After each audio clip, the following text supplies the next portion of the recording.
Now, attorneys representing 3 white men accused of beating an off-duty black cop are pushing back against those accusations. While local activists call this a racially motivated crime, Deion Broxton heard from one of the suspect's attorneys who questions the officer's actions that day.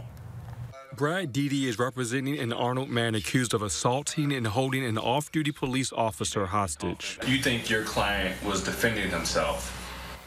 Yes, the car was headed right to him. St. Louis County Police say last month, an off-duty officer accidentally drove into a construction zone at Lee Ferry Road in Lindbergh in South County. That somehow led to an altercation with Matthew Devlin, Garrett Gibbs, and Donnie Hurley. Dede says the officer drove into the site on purpose. You're approaching enough lights to be an alien spaceship, and he just drives right through, refused to back up, refused to get out of where he was not supposed to be. We definitely have our concerns with how the investigation was handled on scene.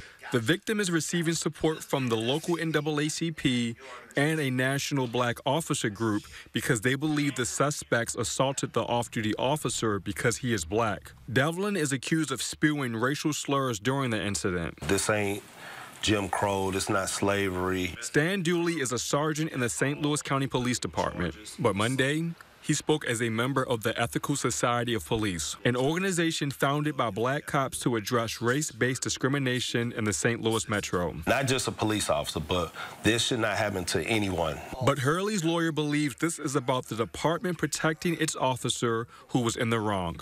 If this officer is so thin-skinned and volatile that he gets out of his car from where he shouldn't have been in the first place and gets volatile with these, maybe he shouldn't have a gun and a badge in the first place. Deion Broxton, First Alert 4.